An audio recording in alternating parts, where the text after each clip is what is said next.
Welcome to another episode of Safe Space, the podcast for next generation family business leaders.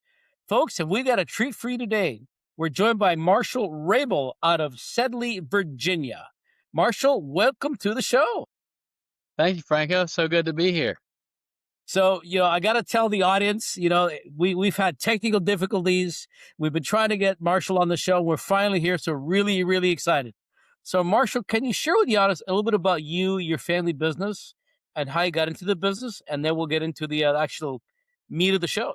Yeah, sure. Well, Hubbard Peanut Company was founded by my grandparents, Dot and H.J. Hubbard, in 1954 in Sedley, Virginia, in the house that I am currently sitting in. Wow. Became our corporate offices was literally their little 5-room house. My mother was our past CEO, and her office was her childhood bedroom.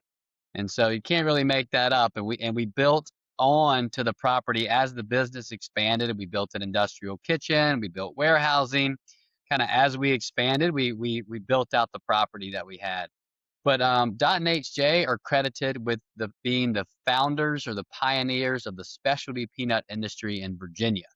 So Dot was literally handpicking the largest peanuts she could find out of her father's farm and cooking them in a unique way.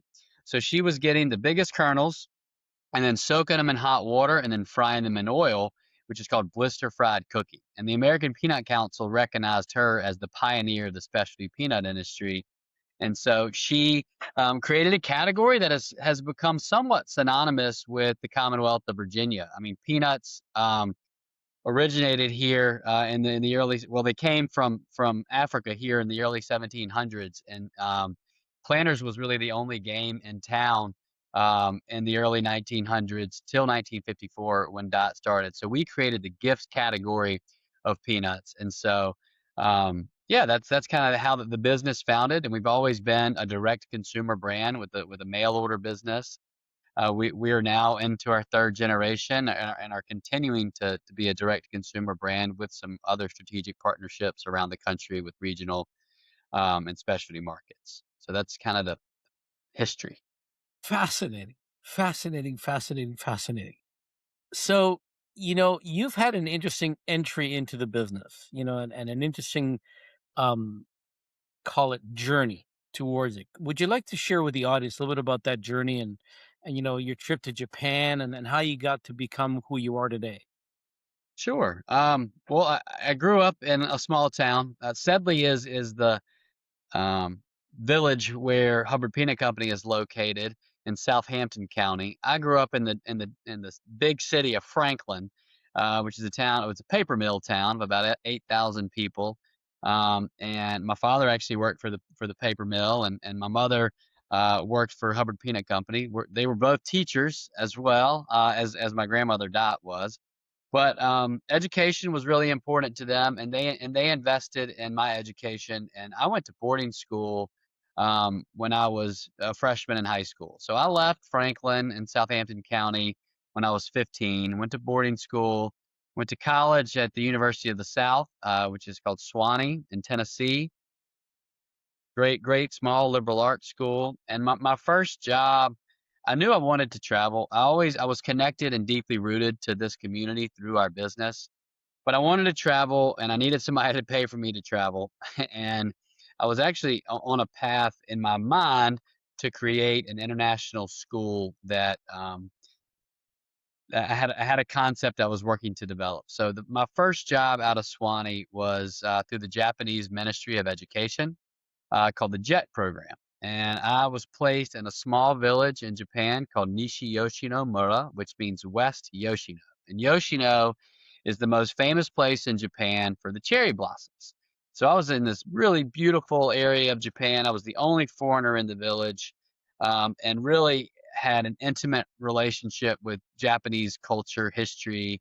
I was just a student of Japan and Japanese culture, cuisine, history, philosophies, everything for 2 years. And I was a English teacher, but almost kind of like an ambassador of some sort of the United States and our culture, because I was teaching everything from preschool to adult English conversation classes. And I would go around a couple of different villages and a few different schools, and I did that for 2 years. And after that, I was still I still I was had this concept of an international school, and I needed more experience. Um, Traveled around Southeast Asia after my contract ended, and then started working for a gap year program called Carpe Diem International Education, based in Portland, Oregon. And we would take gap year students on study abroad trips around the developing world. So my first semester was in India, and then I went to East Africa and Central America, and all of those trips really there was a language component, there was a service component, there was an adventure component, but it was very much experiential learning, which is what I was trying to build. And so I was obviously leading those trips, but I was also very much a student as well.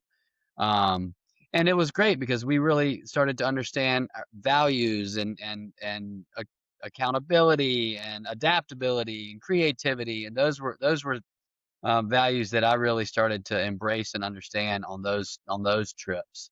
Um, so I spent 5 years abroad, essentially, traveling and working for other companies. Came back home to Southampton County for a stint and for 2 years, and I taught world geography, world history, and English at a small private school where I went before going to boarding school, actually. And then it was kind of starting to work seasonally at Hubbard Peanut Company, trying to get a little more of an understanding of our business, um, but wasn't quite ready to live here and moved to Nashville, Tennessee, um, to chase a business idea and eventually a female that became my wife. But we lived in Nashville for a while, and I worked at Whole Foods Market because I was really intrigued by what John Mackey built, and um, really believed in conscious capitalism. And so I wanted to work in a larger company that had a value system that I appreciated, but also it was a company that made sense for Hubbard Peanut Company to have a presence in. So I wanted to understand regional grocery and was able to get our product into Whole Foods Market while I was working there. And yeah, just learned an incredible amount from another like major company. This was pre-Amazon acquisition. And so during that time at Whole Foods, I started pitching a concept of sales and marketing to our family board because we didn't really have anybody focused on that.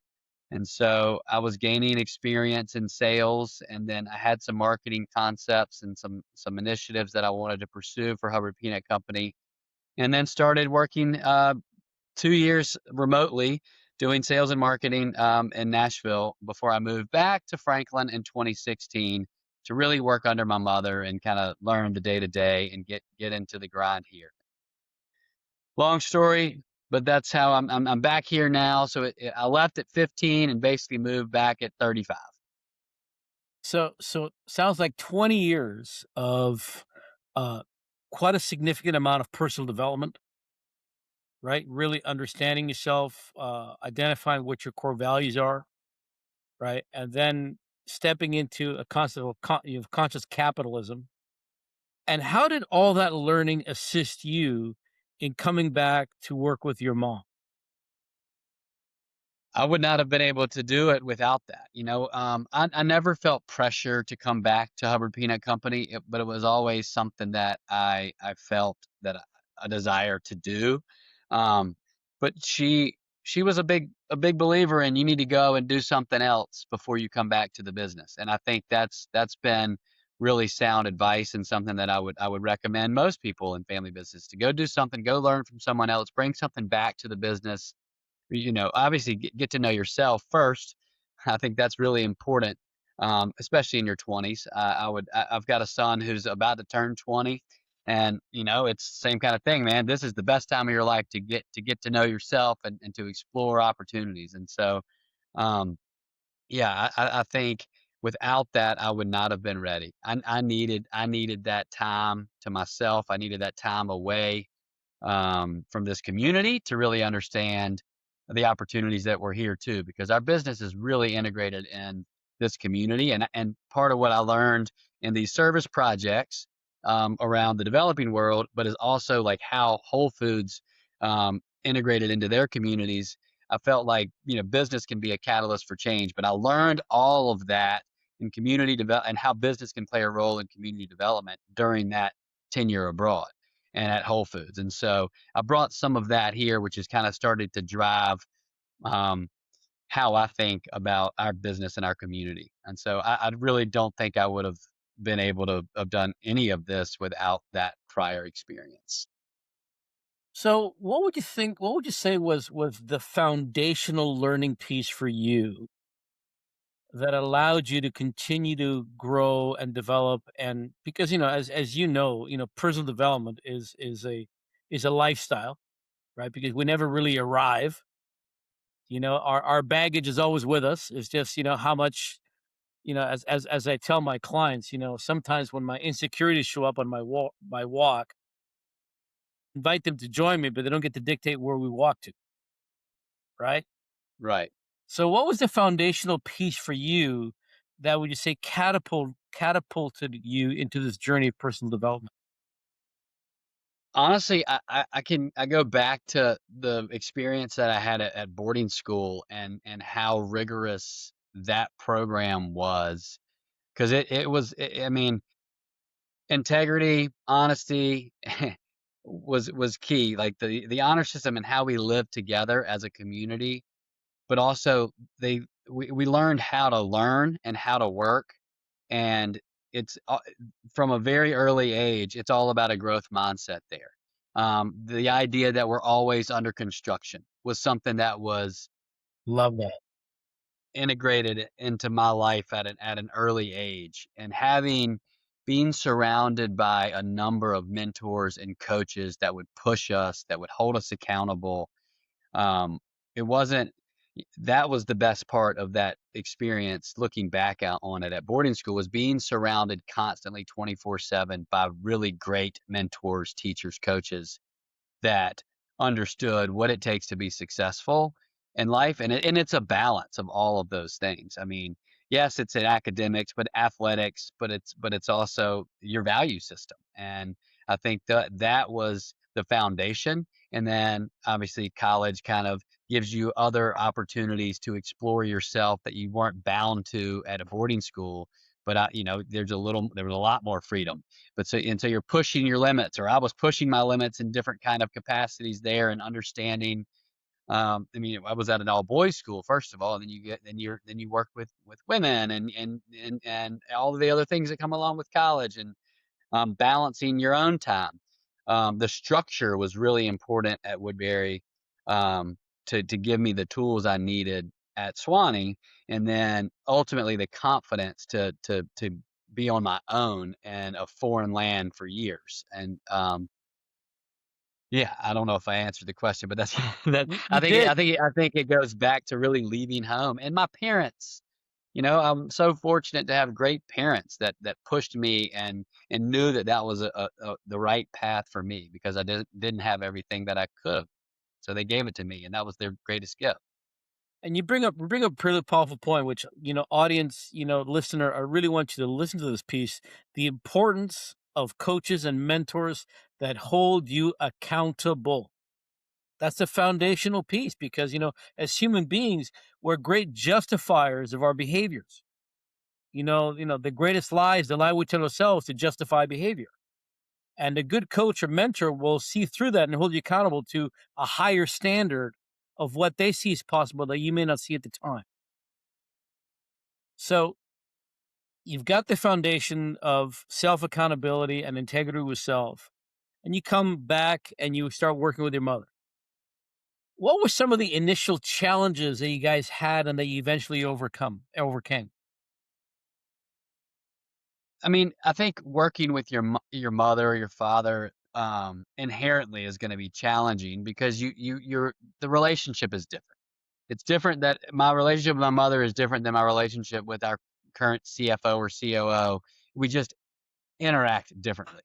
Um, but ultimately, we have the same end goal in mind, and so um, we're also generationally different, right? And like things that she's maybe tried that I want to try again, like you could butt heads on that because, oh, well, I tried that and it didn't work. Well, it's like, well, it's a different time now, or let me try it a little bit of a different way. So I think, and then once you start to just try things that maybe had been tried before and are now working, she starts to say, okay, well, this is great, or you've got the tools to move forward now. I'm stumbling through this a little bit, but No, no, no, no, we're Marshall, there Marshall, there you're there are absolutely right. challenges of working with your parents, um, that you don't experience in other organizations, but it's really a blessing that you get to build and create together because that really that's I came back and we had an expansion plan that was necessary. We were at a crossroads in our business where it was like it's time to sell this thing or we have to invest because we need more space. We want to get into the additional production. We need to expand our team, and we came together and we worked really well together to build that and complemented each other. Honestly, our skill sets are different. We're different personalities. Um, but I think recognizing that too, like I'm not just like her, she's not like me, but we have to recognize, and that's the same with any team. You want to complement, you want to put people around you that complement your skill sets. And I think once we started to recognize that we are different and we're not gonna do this the exact same way, but it's effective and we're both doing it our way, but we're doing it together and we're able to build. I think it's stronger when you can recognize that I'm not going to be just like Lynn. She's not like me. But ultimately we're going in the same direction.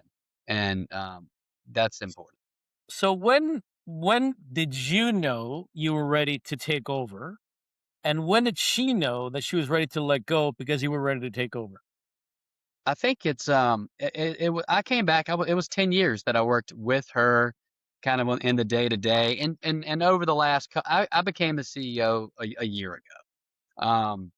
But the 2 years prior to that, like she had started to pull back a little bit, like and we had built another team. We'd gotten through this expansion plan, 2020, and then obviously she wanted to make sure that that was a successful endeavor. So we had a couple of years of transitioning to the newness of what being in two different places was like, because we've always been in this one spot.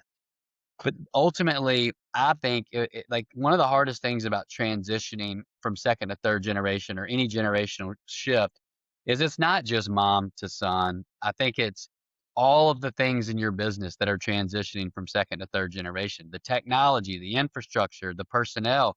We had employees that were retiring. So a lot of what I did the last 10 years was have retirement parties and then hire new people to replace folks that had been here for 30 years. But I think once we got a new team in place, not just me, but the rest of the team from a finance, from an operations, from production, shipping, all of it. Once we were able to get all of those people um, in place, she had started to have a more of a comfort level to let go. And she's now an executive advisor and kind of and helps our team and has given us the green light to go forward. So it was very intentional, the process and the timing. Um, but yeah, I think just being comfortable with the transition that had been successful because I mean, this was her baby, she was the leader of the second generation in our family. And so wanting to make sure that we were set up for success. And it's really not about as much about me, I don't think, as it is all the other people and systems that we're in the process of implementing. And so I think that kind of helped her comfort level. So you talked about conscious capital and, giving back to the community. Can you share what you guys are doing with your community and how you're giving back and the impact that's having? Yeah. Well, Dot and HJ Hubbard were very much stewards of this community and always were giving back to in a variety of ways. But it was never intentionally like Hubbard Peanut Company. And Lynn and Frank Rabel also very much community service, community stewards. I mean, my mom was and father were on are still on many of the community boards. My father was the mayor of the city in retirement. That was his retirement job. Wow. So I mean, and Huh. it's not a paid mayor. It's really just a servant role. And they always had instilled that in me and us. But Hubbard Peanut Company, I think we have been intentional about being um, a catalyst for change in this community. So we hire a coach. I've always liked having coaches and mentors, and have just redefined kind of what our core values are and what our purpose is. And so, our purpose is to nourish our customers and community by crafting the highest quality peanuts with care, tradition, and a deep respect for our family legacy. So we're in the food business, nourishing our community and our customers. So it makes sense to me that we were going to find a partner that really wanted to help nourish our community. So several years ago, one of my biggest initiatives was to partner with the Food Bank of Southeastern Virginia and the Eastern Shore. And so we have when we had the space at the Vine, we first started doing the backpack programs for the students, and we had different civic organizations, and our team members would come and we'd do the backpack programs. Um, and then we created a project called the Single Origin Peanut, and that is now we created a partnership with the food bank and partnered with a farm called Izzy's Field, and it's the first farm to food bank project in the Commonwealth of Virginia where the corn that's raised goes directly to the food bank. The melons, the collards, and the peanuts we do they're all shocked the old fashioned way. So we do a project where it's like 7 acres of land where we still like preserve the art and history of shocking peanuts. So instead of the traditional way of harvesting or the commercial way of harvesting now, we focus on the traditional way of harvesting, and then we have the community harvest, but the sales from that product also goes back to the food bank. And so and then annually, we do a festival called Homegrown Harvest Festival, and it brings chefs and brands and bands from all over the Commonwealth of Virginia to have a big celebration of the harvest. But what we're doing is we're raising money to fund Izzy's Field, which is that farm to food bank field, but also to give culinary art scholarships to the students in our local high schools that work That's so alongside the cool. chefs. And then we work with the T2 Fitness Foundation, which is a program where throughout the 7 and 8 cities of the Hampton Roads, we do kind of healthy lifestyle classes for women in the Tidewater area. So there's a real intentional connection to food, nourishment, healthy living that we're trying to like associate our brand with. And I think that's so we've been doing that now for 4 or 5 years intentionally. And so I think that's been a big part of it is that association with the food bank because we've got a town. If you count Franklin and Southampton County, there's only 20,000 people. We should be, and it's an agrarian based economy. We should be able to take care of this population. We should not have hungry people. That's the first thing to take care of, right? Making sure that people are nourished so then they can go and learn and become educated. If you go to school hungry, you're not going to learn anything. Right. 100%. So it's we're a luxury item as a specialty peanut, but like, we want to get back to the roots of just basic nourishment in our community. So that's kind of a part of how Hubs and the history of stewardship is integrating our brand with our community. I love it, and it's totally tied in with your purpose, which is great, which is the way it should be, right? Purpose is internal and external as well. It's totally connected. So, we've come to the top of the show as I knew we would, right? So I always like to ask our guests, the same question. And the question is, um, based on your experience and your wisdom and your journey of personal development and having worked with your mom, what's one piece of advice you can offer the current generation? And what's one piece of advice you can offer the next rising generation?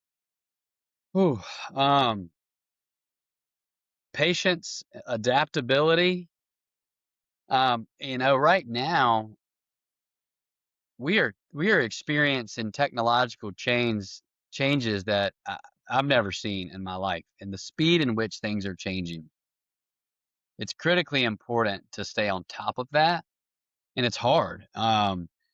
Like you have to focus on the things that are changing and how we can implement those into our systems. I mean, with what's happening with AI and technology, things that we were doing, even with Google AdWords. I mean, it's critically important for us to stay on top of that because people are searching for products, but that is evolving, and people aren't even gonna. It went from 15% of people were going to the LLMs to search for information in November, December, to now 30% are going to that just 4 months later. So the way in which we're even searching for information is changing. And that's been a huge shift. And so I think just staying patient and understanding the change, but also being able to be adaptive to these changes is going to be important. I mean, I have no idea where it's going. I'm just trying to stay on top of it, and and trust. It's really easy to think that people are out to get you. It's a mindset. Like there's a like I think good advice is don't be as paranoid. But I learned a term from another executive called pronoia, and believing that things are meant to work out, and that people are out to help you. Most people want to help you and want to, want success. And so don't be paranoid, be pronoid. And Love like, that. Pronoid. That's great. it's believing in the universe and that people aren't necessarily just out to get you. So I don't know, but being conscious and cautious, but also open to the universe to help guide you. I don't know. I need the advice. I'm not one to give advice, but those are things that I think are gonna maintain relevance for years to come. Patience, adaptability, and open mindedness. I think that that is wonderful advice, Marshall, and I appreciate your humility, as someone who's done the work and continues to do the work. And appreciate you being on the show. It's been a real honor and a privilege to have you on the show. Thank you so much for contributing. Oh, well, thank you. Yeah, thank you for having me. I really enjoy the work you're doing, and I'm learning from you as well for our family business. So you've been a big value for us as we continue this transition and journey. So thank you for the work that you do. You're welcome. So Marshall, if people wanted to know more about you and Hubbard and Hubbard Peanut Company, how do they find you? How do they find your products? How do they indulge? How do they nourish themselves with your wonderful peanuts? Well, I appreciate that. The best place is hubspeanuts.com, HUBS peanuts with an S.com. That's got all the information about why peanuts are the world's most important superfood from a health conscious standpoint, or for an environmentally conscious standpoint. I think peanuts are a great food source, and we've got a lot of information on hubspeanuts.com. We are a gift quality product. So we work with a lot of companies that like to give their clients gifts, or like to give friends and whoever gifts. We do custom labeling options where you can kind of use us as a marketing tool as well. But we've got a lot of different products. Salted peanuts and our chocolate covered are probably our most popular too. But yeah, we're on Facebook, Instagram, LinkedIn. But if you search Hubs Virginia Peanuts, Hubs Peanuts, that's where you'll find us. Yeah, we really appreciate all the support, and I'm easy. I'm Marshall. I'm Marshall at Hubs, so it's easy to find me as well, and would love to chat with anybody. So thank you. So there you have it, folks. And as you know, listeners, our guests volunteer their time, they volunteer the wisdom for you because we've created this podcast as a community for you because we recognize, being part of a family business and part of a next gen can sometimes be a lonely place. So, if anything that Marshall or I spoke about today resonates with you, drop us a note. Hey, that kind of really spoke to me. You're going to take that advice, but most importantly, share. share the show, share the link with your friends so they can become part of the community as well. Marshall, thank you so much. It's been an absolute privilege having you on the show. Thank you, Frank. We really appreciate it.